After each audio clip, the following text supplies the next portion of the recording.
ভাই প্রেম আপনার দুজনে শুরু করলো, যখন পূর্ণতার প্রশ্ন আসবে তখন দেখবেন যে ফ্যামিলি আসবে, কেরিয়ার আসবে, বাবার সম্মান আসবে, তখন এসব ভালোবাসা, ভালো লাগা, কথা দেওয়া কোনো কিছুই আসলে কাজে আসবে না। যদি মানুষটা সঠিক হয় তবে হয়তো বা আপনার হাতটা ধরে বলবে যে চলো আমি তোমার সাথে আছি। যদি মানুষটা সঠিক না হয়, হয়তো বা কোনো কিছু অজুহাত বা বাবার অজুহাত, সম্মানের অজুহাত, এগুলো দিয়ে আপনার থেকে সরে যাবে। এটাই হয় ভাই, আসলে এটাই হয়। মানে সে মানুষটাও জানে যে সে আপনার লাইফ থেকে চলে গেলে আপনি কতটা কষ্ট পাবেন।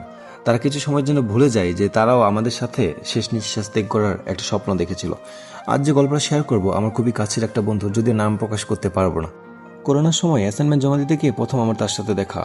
যদিও সে আমার থেকে 2 বার জুনিয়র ছিল। তারপরে তাকে ভালো লেগে যায়, কিন্তু আমার কোনো বন্ধুকে আমি প্রকাশ করি নাই, ভয়ে যে তারা হয়তো বা কাউকে বলে বেড়াবে। যখনই টিফিনের বেল দিত আমি হাই স্কুলে গেটে গিয়ে দাঁড়িয়ে থাকতাম তাকে একবার দেখার জন্য। আসলে ভাই সেই সময় দেখার যে অনুভূতিটা ছিল তা প্রকাশ করার মতো না। এভাবে কিছুদিন চলে যায়, কিন্তু আমি তাকে কোনোদিন বলতেই পারি নাই যে আমি তোমাকে ভালোবাসি। মানে সেই সময় সাহসটাই কুলায় নাই। অনেক চেষ্টার পরেও আমার অনেক বন্ধু বান্ধব যখন জেনে যায়, তারপরেও তারা আমাকে অনেক হেল্প করছে, কিন্তু আমি কোনোদিন তার সামনে গিয়ে দাঁড়াতে পারতাম না। এমন করেই প্রায় 1 মাস চলে যায়, আমি কোনোদিন তার সামনে দাঁড়াইতে পারতাম না। আমি লুকাই লুকাই শুধু তাকে দেখতাম। তারপর আমার কাছের এক বন্ধু আমাকে বলে যে ওর বড় বোনের ফেসবুক আইডি আমার কাছে আছে, তুই চাইলে কথা বলে দেখতে পারিস। তারপর আমি ফেসবুক আইডিটা নিই, ফ্রেন্ড রিকোয়েস্ট পাঠাই। কিছুদিন তার সাথে এসএমএস করার পরে আমি তার বড় বোনকে বলি যে আপু এরকম এরকম, আমি তো মিতুকে অনেকদিন ধরে পছন্দ করি, আপনি একটু আমাকে সাপোর্ট করেন। আপুটি প্রথমে আমাকে সাপোর্ট করতে রাজি না হলেও পরে বলে আচ্ছা ঠিক আছে, আমি তাকে বলে দেখব। এভাবে করতে করতে প্রায় 1 সপ্তাহ চলে যায়। তারপর একদিন আপু আমাকে হুট করে ফোন দিয়ে বলে যে এনো মিতুর সাথে কথা বলো।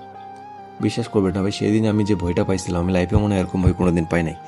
তারপরে কিছুদিন এভাবে কথা হয়। কিছুদিন কথা হওয়ার পরে আমি তাকে একদিন বলেই ফেলি যে মিতু আমি তোমাকে অনেক ভালোবাসি। সে আমাকে বলে হ্যাঁ আমিও তোমাকে অনেক ভালোবাসি। তারপরে আমাদের প্রায় প্রতিদিন কথা হতো, আমি টিফিন টাইমে দাঁড়িয়ে থাকতাম। এভাবে আমাদের পরের 2 বছর খুব সুন্দরভাবে কাটছে। তারপরে সে একদিন আমাকে হুট করে টিফিন টাইমে ফোন দিয়ে বলে যে এরকম এরকম ভাইয়া তো আমাদের বিষয়ে জানে গেছে, আমাদের হয়তো বা রিলেশনটা কন্টিনিউ করা সম্ভব হবে না, ইনশাল্লাহ তুমি আমার চেয়ে বেটার কাউকে পাবা। বিশ্বাস করবেন না ভাই, তার মুখে যখন আমি এই কথাটা শুনি আমি এতটা কষ্ট পাইছিলাম। যে মানুষটাকে নিয়ে আমি সবচেয়ে বেশি স্বপ্ন দেখছি সেই মানুষটা আমাকে বেটার অপশনের কথা বলে আমাকে ছেড়ে চলে যাচ্ছে। তারপরে সবকিছু খবর নিয়ে বুঝতে পারলাম তার ভাই নাকি তাকে বলছে যে ওর ফ্যামিলির সাথে আমাদের ফ্যামিলি চায় না, তুমি ওকে ছেড়ে দাও, ওকে আমি কোনোদিন মানেই নিব না। শুধু এটার কারণে সে আমাকে ছেড়ে চলে গেছে। বিশ্বাস করবেন না ভাই, আমি জাস্ট বুঝতে পারি নাই যে মানুষটা আমার সাথে এতদিন সময় কাটালো, আমার সাথে সব স্বপ্নগুলো দেখলো, সেই মানুষটা শেষ পর্যায়ে এসে তার ফ্যামিলির কথা ভেবে বা ফ্যামিলি ব্যাকগ্রাউন্ডের কথা ভেবে আমাকে ছেড়ে চলে গেল। তারপর আমি তাকে বোঝানোর অনেক চেষ্টা করেছি, ফেসবুকে মেসেঞ্জারে সবখানে কন্ট্যাক্ট করার চেষ্টা করেছি, কিন্তু সে আমাকে প্রায় সবখান থেকে ব্লক করে দিয়েছিল। এভাবে হারিয়ে যায় আমাদের মাঝপথে 3 বছরের সম্পর্ক। যাই হোক, সবাইকে একটা কথাই বলবো, ছেলেদের ক্ষেত্রে প্রতিষ্ঠিত না হওয়া অবধি কোনো মেয়ের সাথে সম্পর্কে যাওয়া আমি মনে করি কোনো ছেলের জন্য ঠিক না। কারণ শেষ পর্যায়ে এসে সব মেয়েরা আসলে আসল রূপটা দেখায় দেয়, বলে যে প্রতিষ্ঠিত না হলে আমার ফ্যামিলি মানবে না, এটা মানবে না। তো ভাই আগে প্রতিষ্ঠিত হন, ইনশাল্লাহ লাইফে মেয়ে অনেক আসবে।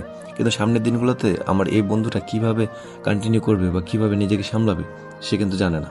তারপরও সে সেই মেয়েটার আশায় এখনও বসে আছে যে সে ব্যাক আসবে। আসলে এটাই ভালোবাসা, ভালোবাসার শক্তি আলাদা। ভালো থাকবেন, আসসালামু আলাইকুম।